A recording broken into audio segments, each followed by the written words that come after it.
o la enfermedad del reflujo gastroesofágico, perdón, que tiene cierta relación muchas veces con el tratamiento del vómito.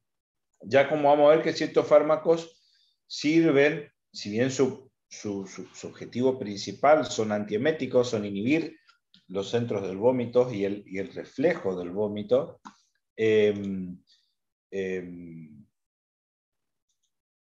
estaba mirando el chat. El reflejo del vómito, se vieron que ciertas drogas tienen importantes efectos, sobre todo sobre el esfínter esofágico inferior. Acuérdense que eso es un esfínter no es un esfínter anatómico, pero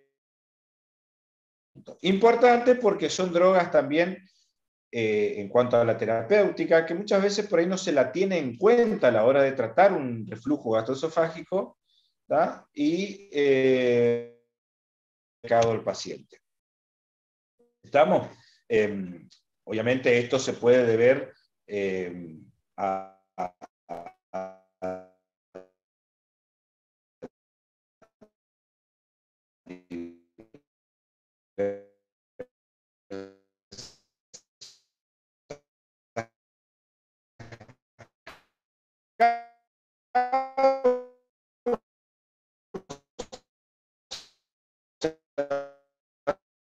Doctor, estás cortando.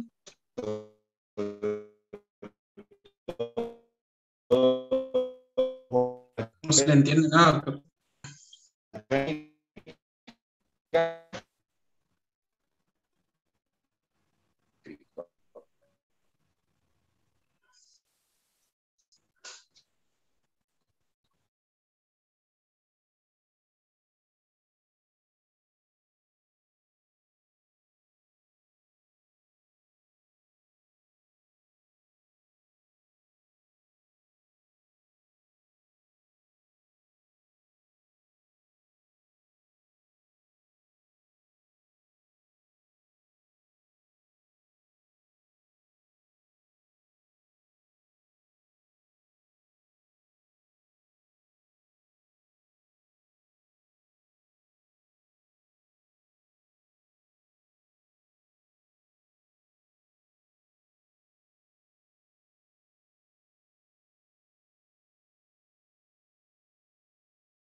¿Me escuchan, chicos? Hola.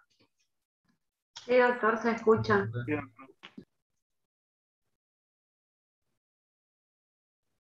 ¿Se me escucha o no? Sí. Sí, Sí, doctor, se escucha.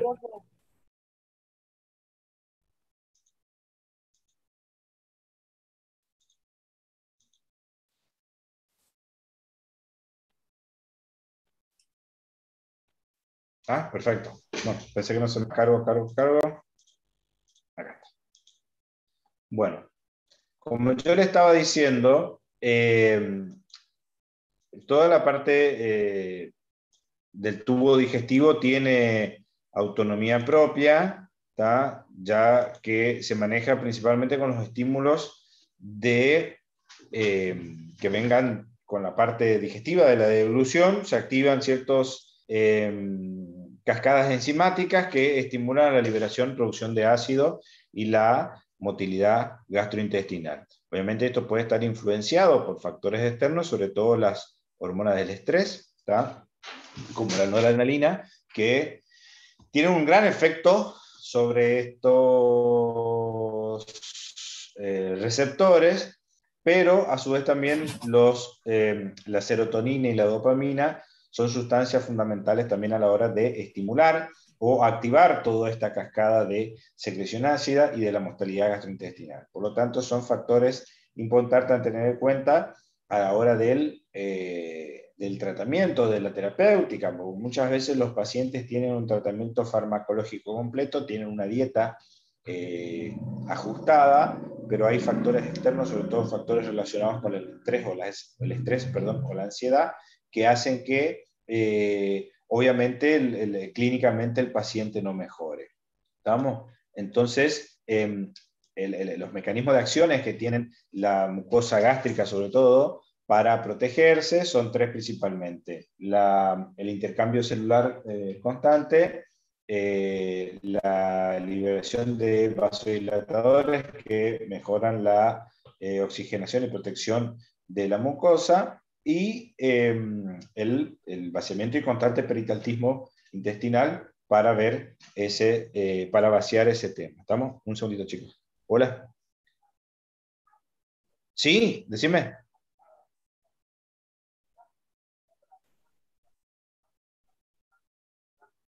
No, sí, pero avisarle a la guardia que llegó el paciente, pues ya está todo orquestado, ya sabe imágenes, ya sabe el de la guardia. Rubén va a ir a ver la tomografía, pero era para avisarle cuando llegaba ahí, ¿sabes? ¿Está? Listo. Dale, chao, chao. Chao, chao. Estamos. Entonces, muchas veces tenemos que el paciente, todos pudimos haber tenido una sensación de reflujo, malestar, ya sea por una comida copiosa, sensaciones de estrés, de nervios, etcétera, etcétera, pero definimos la enfermedad de reflujo gastroesofágico como aquel paso del contenido gástrico hacia el esófago, pero que son además capaces de producir síntomas. ¿Tá? Dentro de ello, la pirosis como síntoma es uno de los síntomas principales, ¿tá? Siendo un factor de alarma la presencia de pirosis en estos pacientes. ¿Estamos? Muchas veces pasan desapercibidos estos síntomas o son subdiagnosticados o submedicados y obviamente a largo plazo pueden tener sus consecuencias generando su esofagitis con alteraciones de la mucosa a nivel esofágico.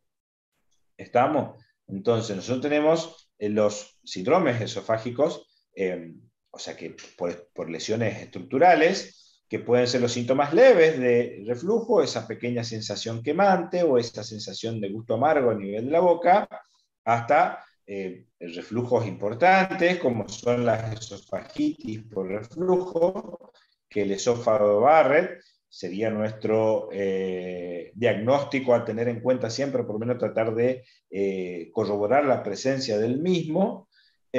Estas alteraciones a nivel de la epitelización del esófago, muchas veces el paciente cursa periodos con reflujo y periodos que no lo tiene, muchas veces esas ulceraciones que se forman a nivel de la mucosa esofágica pueden cicatrizar con fibrosis y termina generando una estrechez que hasta incluso se puede confundir con una calasia, y obviamente el adenocarcinoma de esófago es el desenlace más temido en todos estos casos. Pero a su vez tenemos alteraciones o síntomas extraesofágicos, que yo creo que acá donde más tenemos que tener cuidado, que son aquellos pacientes que vienen con tos crónica, ¿tá? O laringitis, son pacientes que constantemente se tienen que estar aclarando la garganta.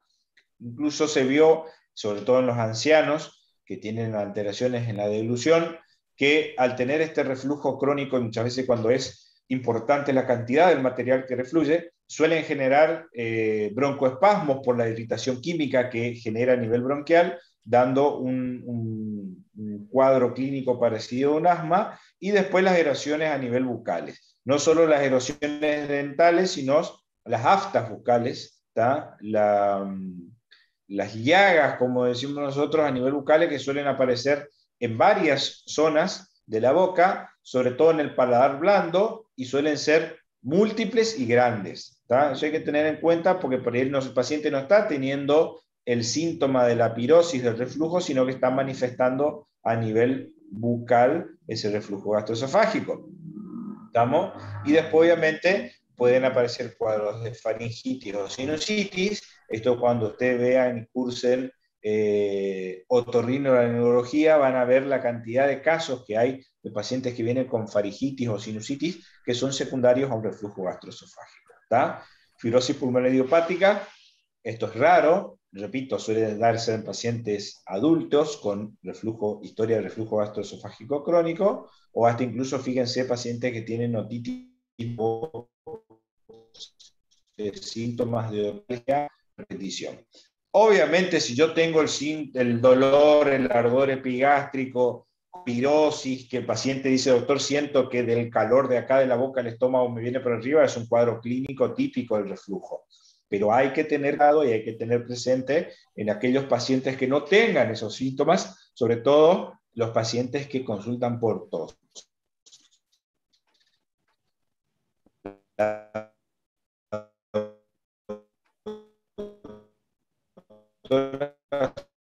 Se le gusta mucho el cardíaco o algo digestivo, ¿está? O sea que la tos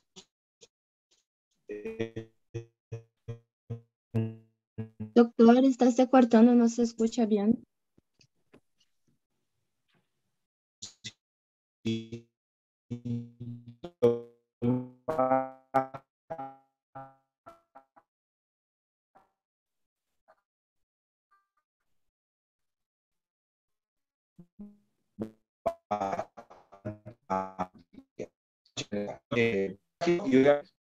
Tratamiento no, los síntomas típicos, como dijimos, el reflujo son la pirosis, es sensación.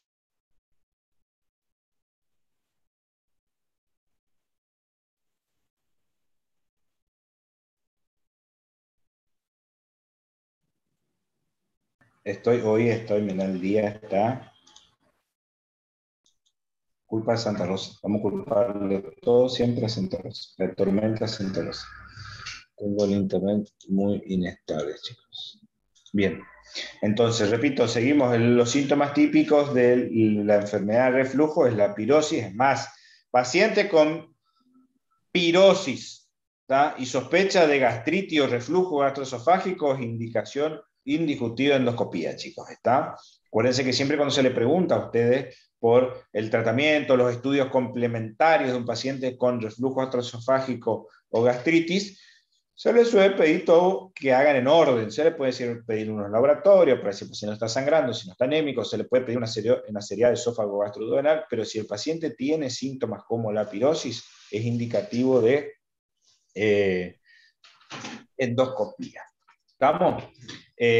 Obviamente, como recién dijimos, los síntomas extraesofágicos, como son la odinofagia o la sensación de dolor al tragar, son síntomas de alarma, obviamente, que esto hay que estudiar a fondo. Cuando yo tengo estos síntomas, que el diagnóstico es generalmente clínico, se puede iniciar una terapéutica, como vamos a ver ahora, y se tienen que hacer los controles del paciente en el transcurso de entre 4 a 6 semanas.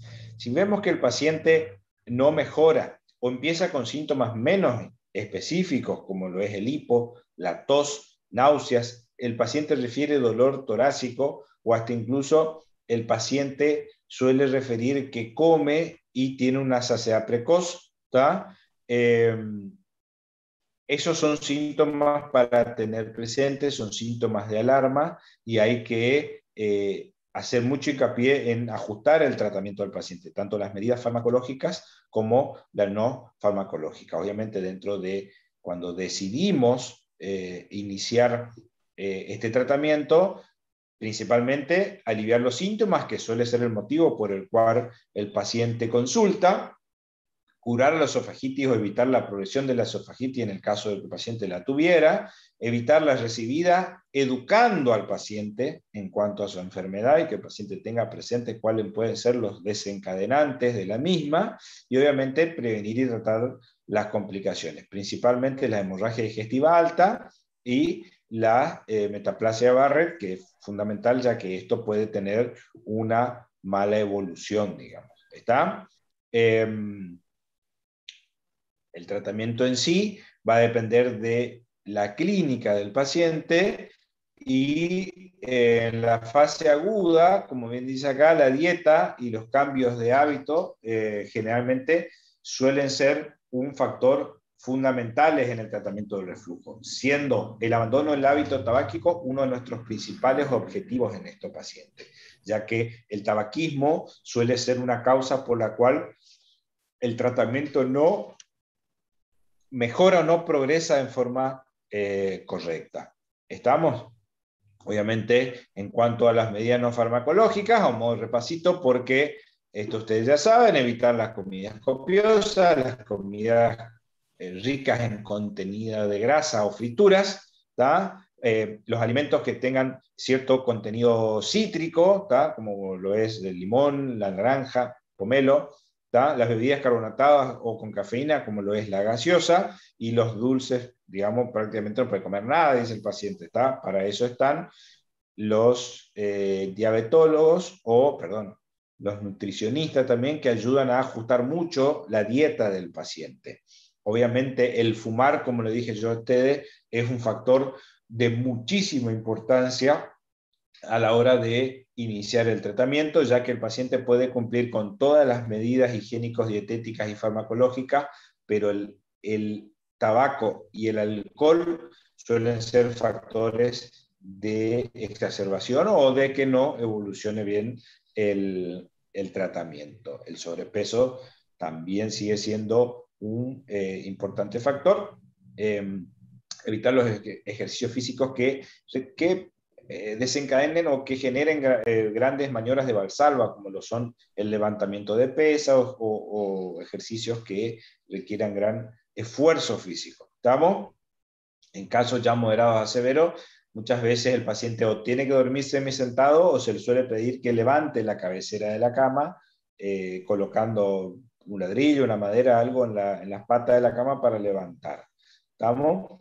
Se suele sugerir que el paciente duerma hacia el lado izquierdo, ya que el contenido gástrico queda en el fondo del estómago y evita así el reflujo gastroesofágico, y tratar de no acostarse inmediatamente después de la comida. Si bien acá dice 2 o 3 horas, generalmente mínimo se suele sugerir al paciente 45 minutos, 1 hora para que se acueste.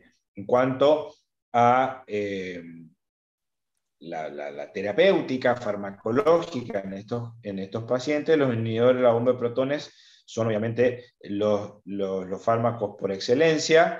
Si bien los bloqueantes H2, hoy en día la ranitidina, que era la más utilizada por vía oral, no se está comercializando, se sacó del mercado, se la está reestudiando porque se encontró un contenido de la droga que era cancerígeno, entonces eso se vuelve a estudiar, se retrocede en la fase de estudio de un fármaco.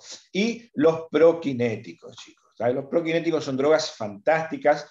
Obviamente yo terminé la facultad, hice cardiología durante 4 años, no vi estas cosas, pero hoy en día en la práctica médica las aprendí a usar y son realmente drogas muy, muy buenas. En cuanto a los inhibidores de bomba de protones, que son, como decíamos recién, las estrellas en este tratamiento, siempre les suelo sugerir que sepan al menos 4 drogas. De las más comunes son el omeprazol, el esomeprazol, lansoprazol y pantoprazol. Las 4 drogas tienen el mismo efecto, pero como por ahí sus estructuras moleculares se modifican un poquitito, algunas tienen menos efectos adversos que otros. ¿Está? Sobre todo el esomeprazol es el que menos efectos adversos de todo tiene, pero obviamente el costo de estas drogas varía mucho. No es lo mismo uno comprar una tableta de omeprazol que de esomeprazol o pantoprazol, que son los más caros. ¿Está? Y su mecanismo de acción son principalmente ir reduciendo la cantidad de ácido gástrico que se produce a nivel de las células parietales. Hay muchos nombres más de esta droga, pero acá en la Argentina, o por lo menos en sí, en América del Sur, me atrevería a decir, son los que más se utilizan. Por ahí hoy en día he visto que varios pacientes utilizan el dexlansoprazol, que se encuentra, es un medicamento muy bueno, aparentemente caro. Tengo entendido que eso se utiliza también para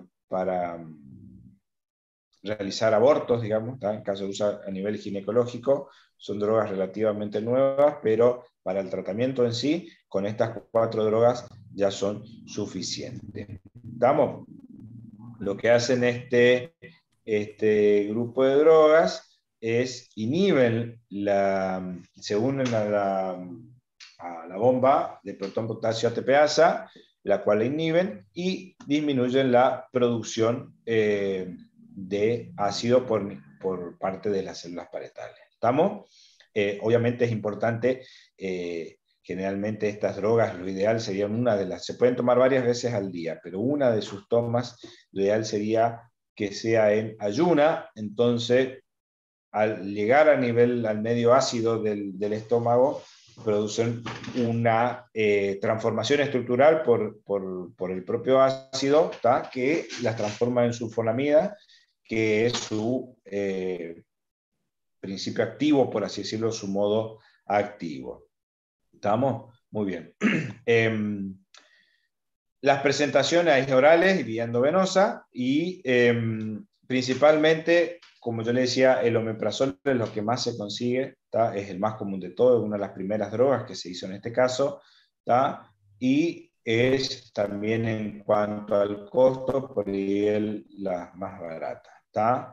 Fíjense que el lansoprazol no hay por vía endovenosa, sí lo hay el omeprazol, el esomeprazol y el pantoprazol. Por vía oral, todas las presentaciones vienen, todas estas drogas que dijimos vienen por vía oral, y lo ideal es tomar por lo menos 1 hora antes de ingerir cualquier comida, o 40 minutos antes de ingerir cualquier comida, ya que administrarla juntos con los alimentos puede disminuir el tiempo retrasar, perdón, no me salía la palabra, retrasar el tiempo de absorción de la droga. ¿Está? Lo que tiene bueno es que estos son drogas que se pueden dar en forma sostenida y crónica, ya que hay que explicarle al paciente que no es mágica la medicación. Si bien muchos pacientes presentan gran mejoría ya desde las primeras dosis, esto requiere de varios días de tratamiento para que el paciente tenga un efecto pleno de estas familias de las drogas. Tienen un metabolismo hepático, por lo tanto es muy importante tener presente la función hepática del paciente. Pueden atravesar la barrera hematocefálica y placentaria, pero se suele no sugerir el uso de las mismas, por lo menos en el primer y el segundo trimestre de embarazo, y tiene una eliminación renal, por lo tanto, se elimina prácticamente todo por vía renal, no suele requerir del ajuste de la dosis en base a la función renal. Los efectos adversos son leves o muy frecuentes, pero de todos ellos el omeprazol por ahí es el que más tiene estos efectos adversos, como lo son el estreñimiento, las náuseas, el dolor abdominal, el mareo, la cefalea y la erupción cutánea. De todas ellas, chicos, la cefalea es el más importante. El consumo excesivo de los inhibidores de la bomba de protones generan grandes cefaleas que no se ven con analgésicos comunes, sino solo muchas veces con la suspensión de la droga. Ahora, a largo plazo, obviamente los pacientes que toman por mucho tiempo pueden aumentar la concentración sérica de gastrina, porque ahí empieza una pulseada entre los estímulos endocrinos del organismo y la inhibición de estas drogas, y el incremento o favorece la aparición de ciertas infecciones gastrointestinales. Pueden generar hipomagnesemia, si bien no son teratogénicos, se recomienda no usarlos, como le digo yo, en el primer trimestre, sobre todo del embarazo. ¿Estamos? Y fíjense que en los pacientes ancianos, importantísimo, ¿tá? Que requieran tratamiento, sobre todo aquellos pacientes que toman mucha medicación ya por otros problemas, sobre todo los problemas reumatológicos, que los pacientes suelen abusar de los AINES, ¿tá? Y producen gastritis por AINES, o reflujo gastroesofágico por AINES. Entonces se les suele dar un protector gástrico y lo toman en forma crónica. Estos pacientes tienen riesgo para fractura de cadera. ¿Estamos, chicos? La dosis de todo aproximadamente coincide en 40 miligramos por día. ¿Tá? La mayoría. ¿Tá? 40 miligramos por día en una toma diaria en ayuna. Esa es la dosis ideal, chicos. ¿Tá? La dosis ideal. Muchas veces el paciente suele requerir una dosis un poquitito más alta, hasta incluso de 80 miligramos por día, o sea, tomar en 2 o 3 tomas. Por lo tanto, ahí es donde el pantoprazol adquiere importancia, ya que fíjense que puede recibir hasta 80 miligramos por día, dividido en 2 o 3 tomas, porque viene de 20, de 40 y de 80 miligramos. ¿Estamos? Yo a la mayoría de mis pacientes cardiovasculares, pacientes cardiológicos que toman aspirina, sobre todo toman antiagregante, doble antiagregación con aspirina y clopidogrel, su estatina, betabloqueante, etcétera, etcétera, suelo sugerirle el pantoprazol. El pantoprazol en relación a los otros. ¿Tá? ¿Cuál es el problema? El pantoprazol es el costo. No es barato este medicamento, pero si tiene obra social le cubre, va pantoprazol. ¿Estamos?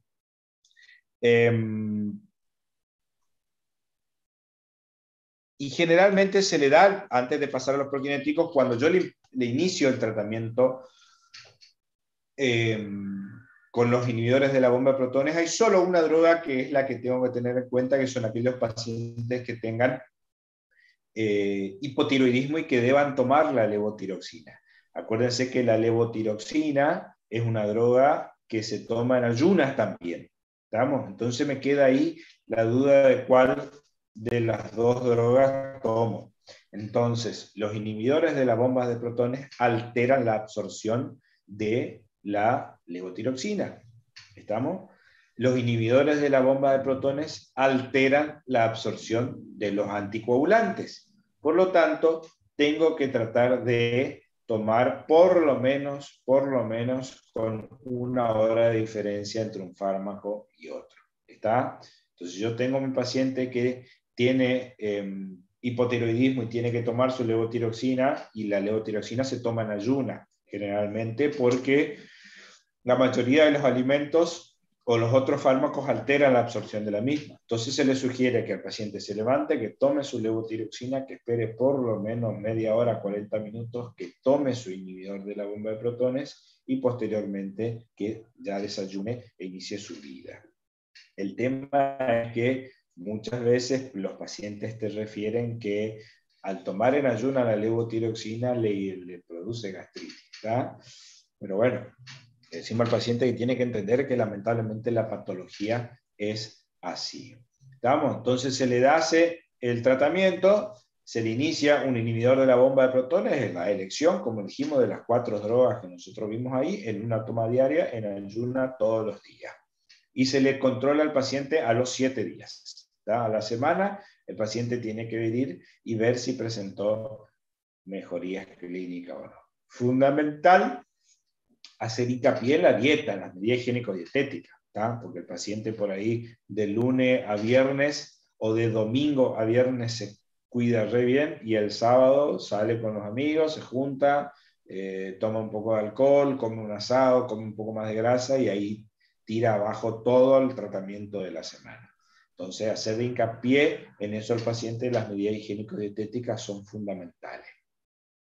Muchas veces con los antiácidos, los inhibidores de la bomba de protones solo no son suficientes para el tratamiento, sobre todo si el paciente presenta asociado la enfermedad de reflujo gastroesofágico. Ahí entonces es donde los prokinéticos adquieren importancia, ¿tá? Y son muy buenos a la hora del tratamiento de esto. Su indicación principal se basa en la capacidad que tienen estas drogas para estimular la motilidad esofagogástrica, aumentando el tono del esfínter esofágico inferior y acelera el vaciamiento gástrico. ¿Estamos? Si bien son drogas, como dice acá, que tienen un papel muy limitado, ya que tienen ciertas indicaciones nomás, quiero que lo tengan presente, chicos, ¿está? Porque pasa siempre de que los pacientes no mejoran clínicamente y uno viene tratando y lidiando con los inhibidores de la bomba de protones y muchas veces asociando una vez o por un tiempito estas drogas andan muy bien. Los efectos adversos principales de los prokinéticos son los trastornos del ritmo cardíaco asociados a ciertas drogas como la cisaprida, ¿tá? Que ha dejado fármacos fuera del arsenal terapéutico. Si bien se usa todavía, chicos, ¿está? Hay ciertas combinaciones que suelen venir, por ejemplo, el clevopride, ¿tá? El mosapride, etcétera, son los prokinéticos, de los cuales el clevopride hoy en día por ahí es el que más se está utilizando. Después tenemos si bien su efecto principal son antieméticos que sirven para el tratamiento de la enfermedad de reflujo gastroesofágico, como son la metoclopramida y la domperidona. La domperidona sobre todo para el tratamiento de las gastritis o reflujos o vómitos asociados a quimioterapia. ¿Tá? Acá en la Argentina cuesta mucho conseguir la domperidona. En Brasil se consigue la domperidona sublingual, no me acuerdo el nombre comercial, ¿está? Pero es fantástica esta droga como antiemético y antirreflujo, chicos, ¿está? Después si hay algunos de los chicos, los compañeros brasileños acá, si me pueden averiguar, la domperidona viene por vía sublingual, ¿está? Muy, muy bueno, chicos. Entonces, ¿qué hacemos? Si el paciente viene a la consulta por un malestar a nivel del tubo digestivo, nosotros tenemos que hacer el correcto interrogatorio. ¿Tiene esa sensación quemante a nivel epigástrica que irradia hacia el resto external, que viene hacia la boca? O sea, hacer el correcto interrogatorio sobre los síntomas. Si el paciente no tiene esos síntomas, ¿está? Puede ser una dispepsia por alguna otra cosa, puede ser una colecistitis, puede ser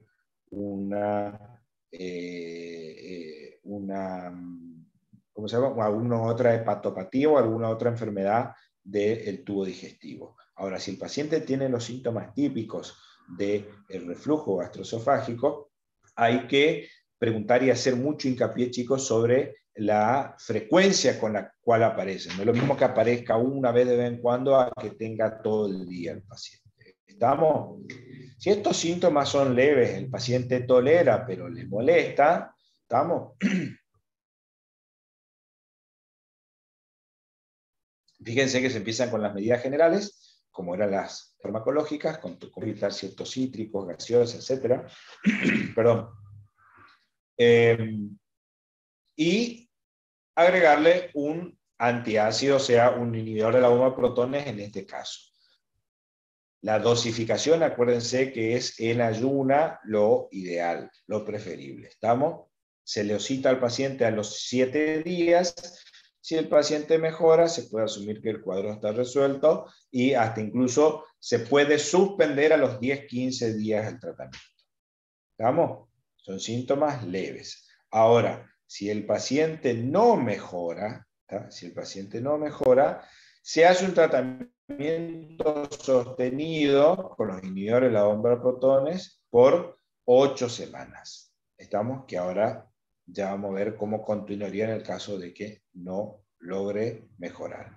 Si el paciente tiene muchos síntomas, ¿está? O sea, le aparece más de 2 veces por semana y ya le está alterando la calidad de vida, sobre todo se refiere a que el paciente por ahí no está pudiendo descansar correctamente o no se está pudiendo alimentar correctamente porque ya sabe que come y al rato empieza con todos estos síntomas, se inicia directamente los inhibidores de las protones y se hace un seguimiento en el transcurso de 8 semanas. ¿Estamos?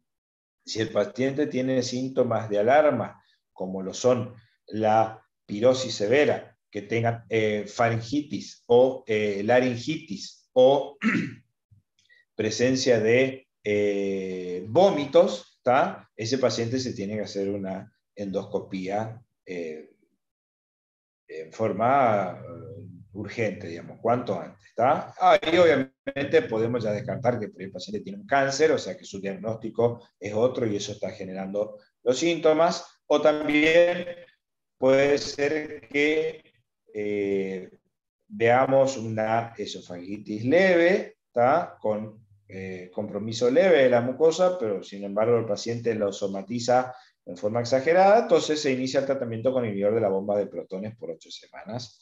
Obviamente podemos encontrar una esofagitis grave o alteraciones estructurales graves por ese reflujo. En el caso de tener que requerir el tratamiento por inhibidores de la bomba de protones durante 8 semanas, fíjense que si el paciente tiene la mejoría clínica y el paciente tiene una buena respuesta, se dice el ensayo de la retirada. Se le suele sugerir al paciente ir suspendiendo en forma paulatina. Se le puede decir que el paciente vaya tomando día de por medio, ¿tá? Vaya, si va a comer bien livianito, para este incluso que no lo tome, ¿tá? Y vemos cómo va. Si el paciente continúa asintomático, se puede asumir que se curó el cuadro, ¿tá?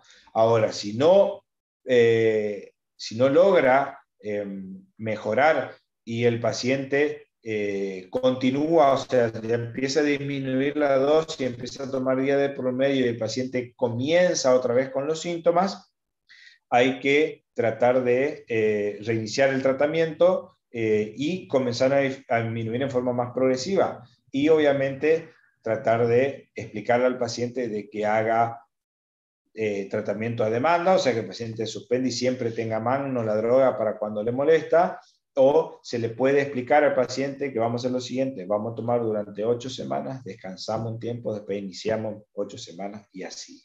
Estamos, obviamente, esto haciendo los controles, y si tiene un buen control, si tiene una buena evolución, el paciente puede iniciar el tratamiento. Si el paciente no mejora después de esto, obviamente puede repetirse la endoscopía. Ahora sí, a las 8 semanas el paciente tiene una mala respuesta, se puede doblar la dosis, ¿tá? Aumentar la dosis. Yo les dije hoy, una en ayunas sí o sí, y otra a las 12 horas, y ver si desaparecen los síntomas, se reinicia la dosis habitual, o sea, se queda con una toma por día y vemos la evolución cómo va. ¿Estamos? Si el paciente luego de la doble dosis no mejora y se le hace la endoscopía para ver la presencia de alguna otra alteración asociada. Y en el caso de una esofagitis grave, ¿tá? Que esto, como bien dice, ya lo maneja el especialista, generalmente los gastroenterólogos, ¿estamos? Hay que ver obviamente si el paciente tenía medicación previa o no. Si el paciente ya tenía medicación previa, ya venía tomando, lo que hacemos es aumentamos la dosis al doble durante 8 semanas y evaluamos. Si el paciente mejora, se hace un mantenimiento con dosis estándar, o sea, una toma por día todas las mañanas, y se evalúa, fíjense, una respuesta en un transcurso de 6 a 12 meses. ¿Estamos? Si el paciente no tenía medicación previa, se inicia la dosis estándar durante 8 semanas y vemos. Si mejora, se hacen los controles en el transcurso de 6 a 12 meses. Y si el paciente no mejora, se puede plantear las cirugías antirreflujo. Estamos, pero fíjense que en todos estos casos los inhibidores de las bombas de protones son fundamental en el tratamiento. ¿Estamos, chicos? Si bien nosotros ahora vamos a hablar en la terapéutica del vómito, ¿tá? Cuando terminemos la clase vamos a ver cómo se las pueden asociar estas drogas al tratamiento del reflujo gastroesofágico. ¿Estamos? Por un lado tenemos los bloqueantes de los receptores dopaminérgicos, como son la metoclopramida, que esta es la más conocida, por lo menos acá en Argentina, que es el Reliberam, la domperidona, y el haloperidol, si bien tiene más esto ustedes habrán visto bien ahora en el tratamiento psiquiátrico, ¿tá? Sirve sobre todo en casos extremos, digamos, ¿tá? O en las hiperemesias asociadas a quimioterapia. ¿Estamos? Les dejo de tarea a mis compañeros brasileros que averigüen bien Hay un nombre comercial muy común, me explicaron ahí en Brasil, de la domperidona, así como también del ondansetron. ¿Estamos? Los antagonistas serotoninérgicos, como el ondansetron, ¿estamos? Que son todos los cetrones, ¿está? El granicetrón, el polonocetrón y el tropicetrón. De todos ellos, el ondansetron es el que más se utiliza, ¿está? Es muy bueno como antiemético, sobre todo también en las hiperemesis asociado a la quimioterapia.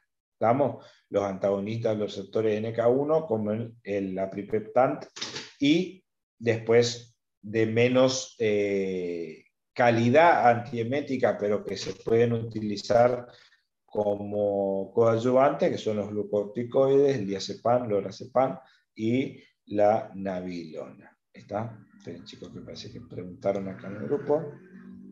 Naucedron, creo que era ese, Neverton. Era. Me acuerdo que siempre que viajaba para allá, llegaba y lo primero que hacía era comprar eso. ¿Está? Como anti-resaca, un espectáculo, chicos. ¿Está? Por eso que los brasileños chupan todo el día. Claro, si tienen estas drogas anti-resaca sin problema. ¿Está? Bien. Estamos. Entonces lo que vamos a hacer es, vamos a empezar a hablar de las drogas en sí, digamos. ¿Está?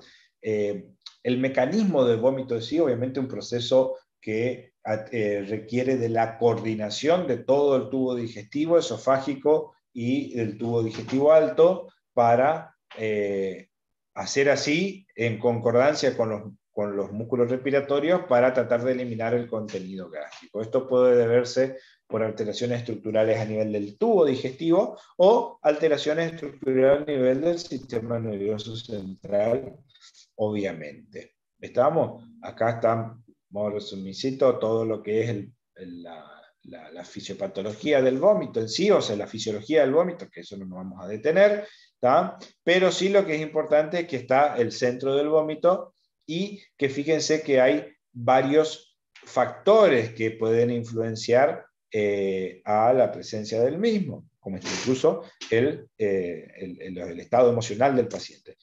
Permiso, chicos, por favor.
¿Estoy? Bueno,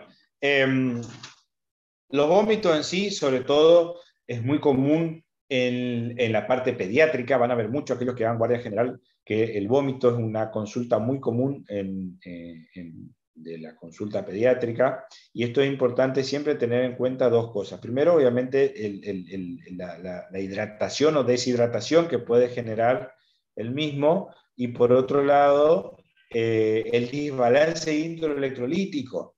¿Tá? Muchas veces los pacientes vienen con estos vómitos a repetición y nosotros por ahí nos abocamos más a hidratar lo normal al paciente y tenemos que tener en cuenta la pérdida de potasio, la pérdida de cloro, etcétera, etcétera. ¿Estamos?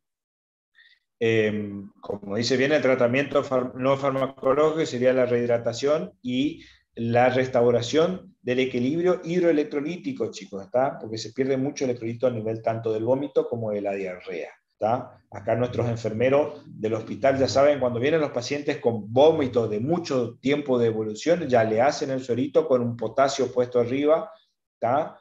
Porque para empezar a reponer. Obviamente después se le hace un electro, todo mientras para ver si tiene un compromiso cardiovascular por las alteraciones hidroelectrolíticas. ¿Estamos? Y obviamente tener en cuenta cuál es la probable etiología que está generando este vómito. ¿Tá? Porque si nosotros no tratamos lo que está desencadenando, el tratamiento en sí no va a tener sentido. La metoclopramida, que por ahí la más común o la más utilizada de todas ellas, ¿tá? Son inhibidores del receptor dopaminérgico, tiene cierto efecto antiemético, como le dijimos, ya que genera un aumento del tono del esfínter esofágico inferior, disminuyendo el reflujo gastroesofágico, ¿tá? Además fomenta la motilidad, o sea, acelera el vaciamiento gástrico y facilita el tránsito del contenido intestinal. Entonces, haciendo un paréntesis acá, si yo tengo esos pacientes que vienen con reflujo gastroesofágico, que empezamos con una dosis de inhibidores de la bomba de protones todas las mañanas y los pacientes en el transcurso de 8 semanas no mejoran, nosotros le aumentamos la dosis de inhibidor de la bomba de protones a 2 tomas por día y los pacientes en transcurso de 1 o 2 semanas no están presentando buena evolución, no está mal pensar o evaluar la posibilidad de asociarle un prokinético como la metoclopramida para tratar de disminuir el dolor. ¿Estamos?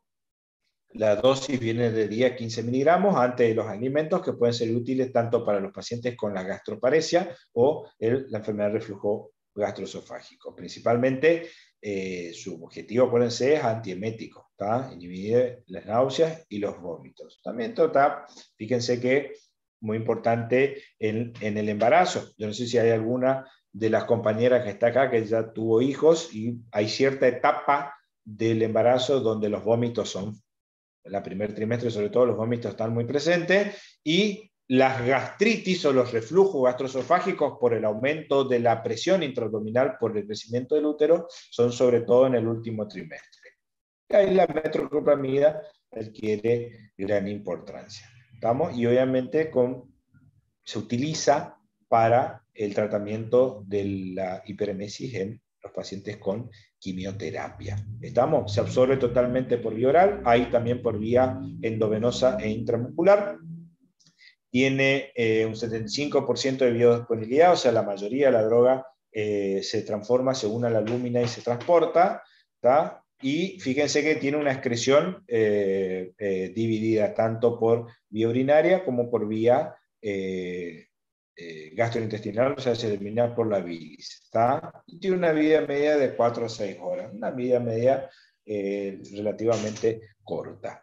¿Estamos? Los efectos adversos, principalmente el estreñimiento suele ser uno de ellos, pero la somnolencia, la diarrea y la sequedad bucal también, suele dar síntomas extrapiramidales, sobre todo en aquellos pacientes que tienen que hacen tratamiento sostenido con el mismo, como un parkinsonismo o disinencias tardías, y esto hay que tratar de explicarle al paciente y tratar de poner como síntomas de alarma que el paciente consulte si empiezan a tener estos síntomas. ¿Estamos?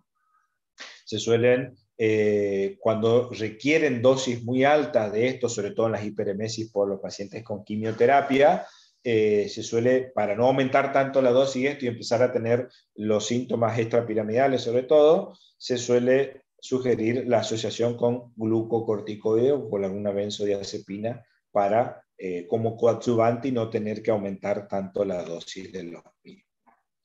¿Estamos? Muy bien.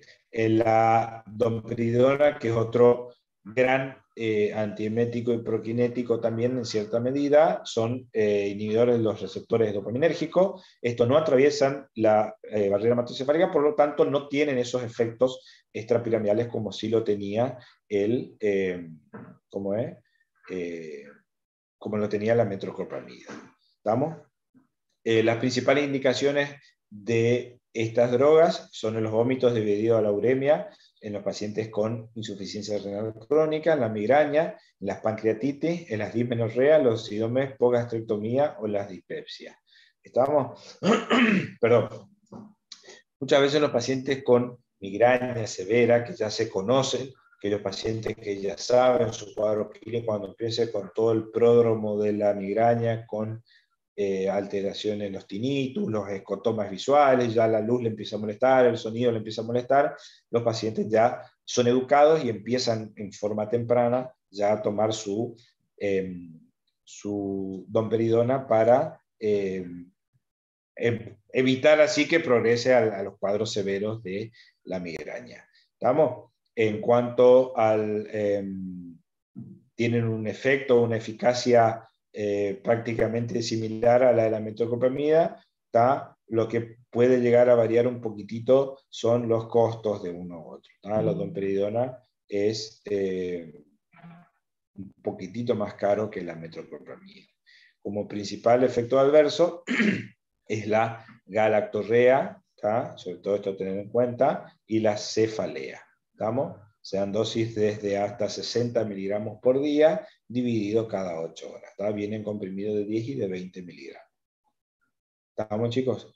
Los ciertos neurolépticos, que acuérdense que esto ustedes seguramente habrán visto muy bien ahora en la parte de el tratamiento psiquiátrico que está dando el doctor, como el haloperidol, que es un neuroléptico potente y bloqueante de los receptores dopaminérgicos. ¿Estamos?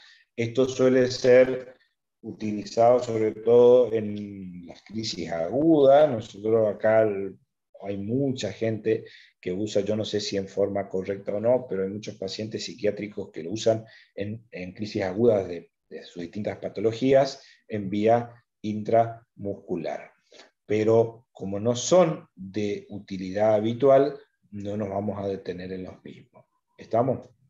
Ahora, los serotoninérgicos, sí, chicos, acá sí nos vamos a detener, como son todos los cetrones, como se les suele decir, son inhibidores de los receptores dopaminérgicos, y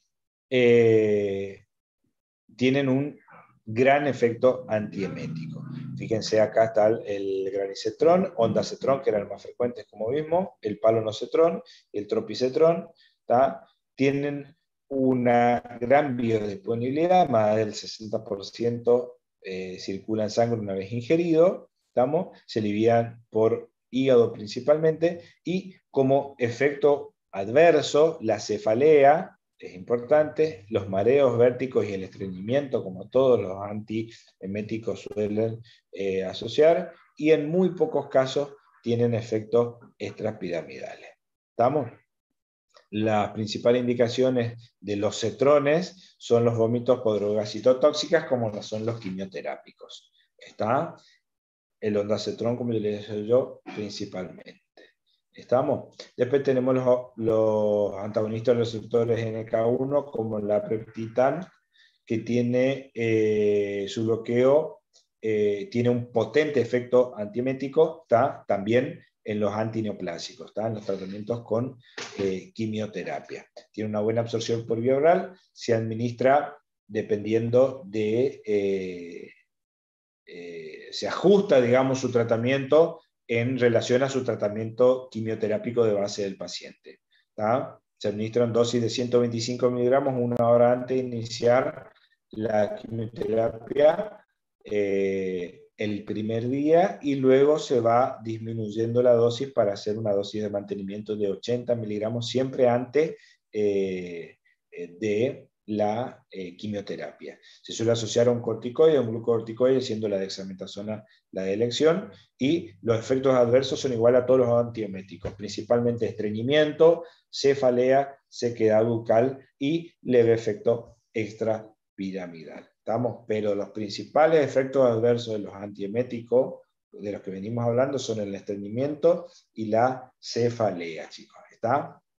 Muy bien. Los otros antieméticos por ahí que son de menor medida son los glucocorticoides, que cuando se utilizan a dosis altas se emplean como coadyuvante para los antieméticos. Obviamente, teniendo en cuenta los efectos adversos que pueden generar estos glucocorticoides si se requieren en tratamiento crónico, principalmente como el síndrome de Cushing, uno de ellos. ¿Estamos? Los más utilizados son la dexametasona y la metilprednisolona.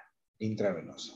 ¿Estamos? Los cannabinoides, que esto cada vez está siendo más utilizado, se consigue ahora el aceite de cannabis, ¿está? Se toman en gotas, pero sobre todo se lo deja indicado esto en aquellos pacientes con hiperemesis en el marco de un cáncer, ¿ah? Aquellos pacientes que tengan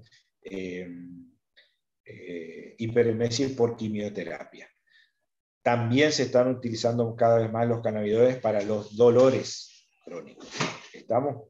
Y las benzodiazepinas como el lorazepam, que sirve como coadyuvante asociado a otro antiemético para no tener que subir la dosis de cualquiera de estos antieméticos y evitar así los efectos adversos de los mismos.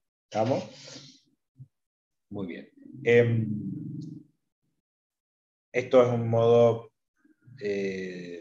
general, una tablita de repaso de las dosis. ¿Tá?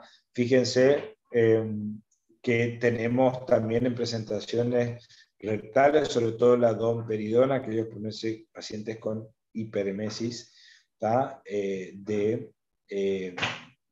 Asociado a drogas citotóxicas como la quimioterapia, ¿tá? Pero las principales son la metoclopramida, como dijimos, que son de 10 a 20 miligramos, vienen las presentaciones, pueden tomar hasta 3 veces por día. El ondansetron, que está por acá abajo, ¿tá? De 8 a 32 miligramos, ¿tá?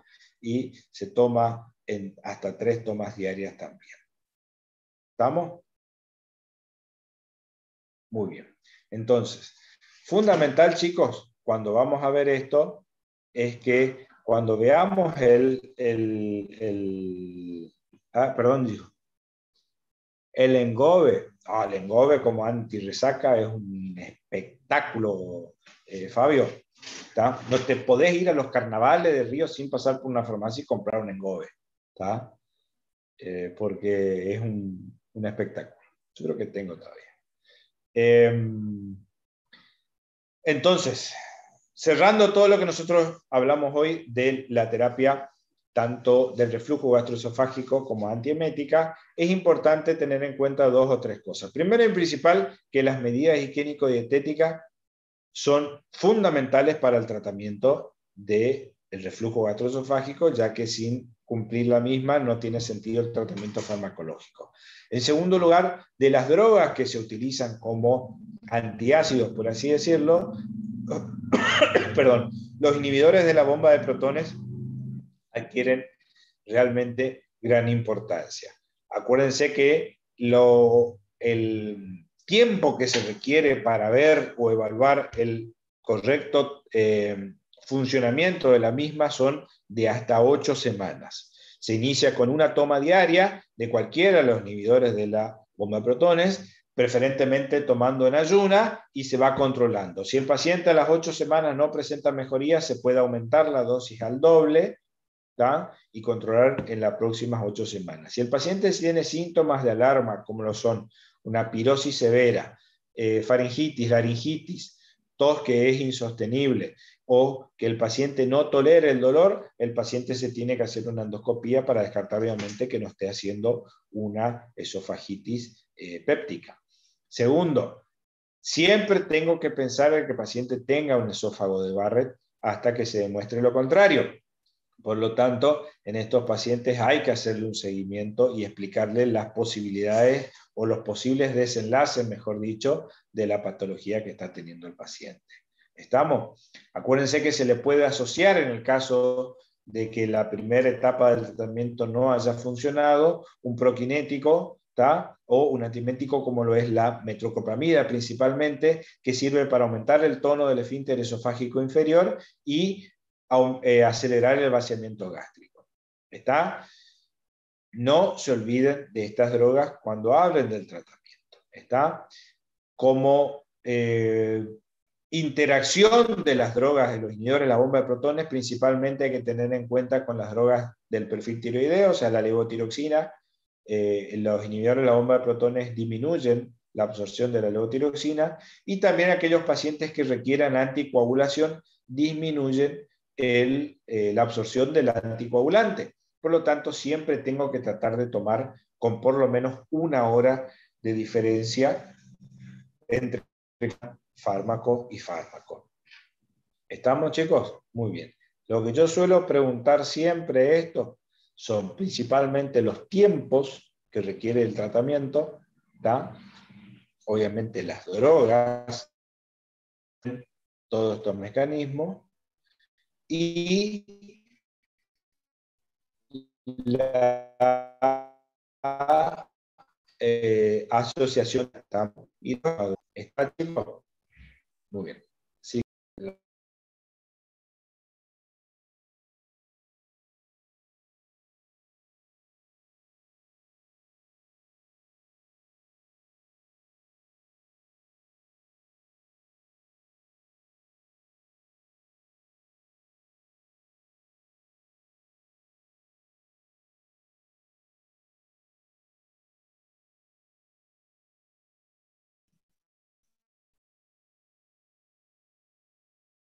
Ahora sí. Sí, doctor. Exacto. Sí, doctor.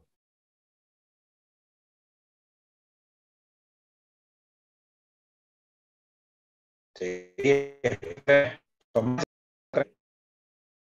Se le corta igual, profe. Entonces, ¿sí? ¿Se me escucha entrecortado ahora? Ahí se le escucha bastante bien. Bueno,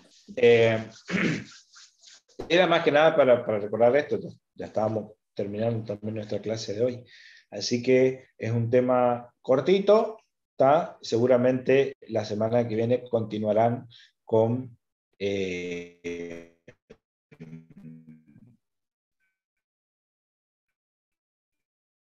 doctor Sabri, ¿tá? Terminado todos los temas que le pondré. No importa, es parte digestiva de terapéutica. ¿Estamos, chicos? Así que le mando un abrazo gigante. Una consulta, profe, una consulta. Sí. ¿Puede existir entonces la enfermedad por reflujo, pero sin que exista pirosis o no? Claro, claro. Yo he tenido muchos pacientes que vienen por tos, ¿tá?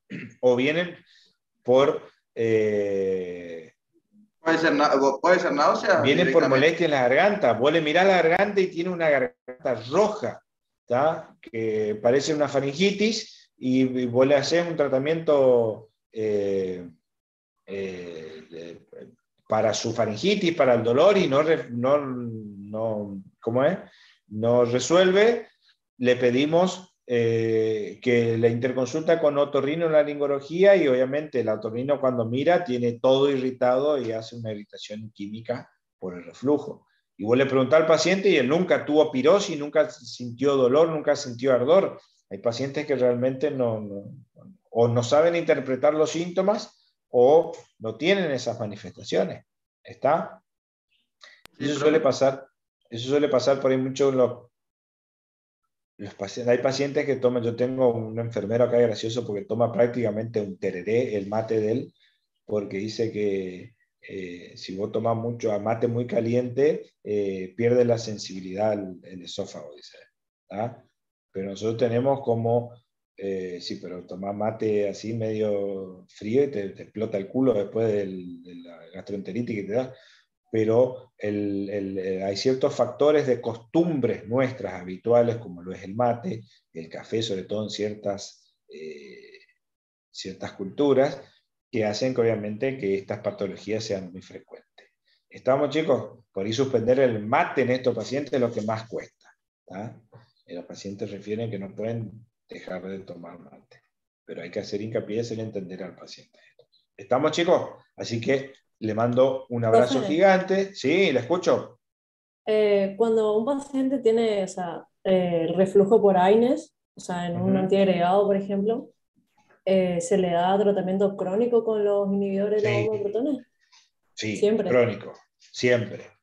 Siempre. Por eso te digo, yo tengo pacientes cardíacos, pacientes que o tuvieron un infarto o hicieron una angina y se colocaron un stent y requieren en forma crónica tomar su antiagregante, más toda la otra medicación, y esos pacientes requieren en forma crónica el tratamiento.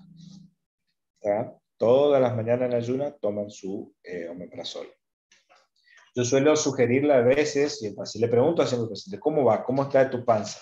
Si el paciente me dice que va bien, él come muy livianito, todo, que no tuvo nunca un problema, suelo probar que el paciente descanse, le suspendo por un tiempo, vamos a suspender 1 mes, 2 meses y vemos cómo va, ¿está? Y después le reiniciamos nuevamente. ¿Está? ¿Listo, sobrina? Bien. Sí, gracias. Dale, chicos. Le mando un abrazo gigante. A leer, con todo, a leer, que ya estamos terminando el año si Dios quiere. ¿Está? Así que estamos en contacto y a las órdenes, chicos. Un Bueno, abrazo. hasta luego, profe. Igualmente. Chau, chau. Gracias, doctor. Nos vemos. Chao. Chau.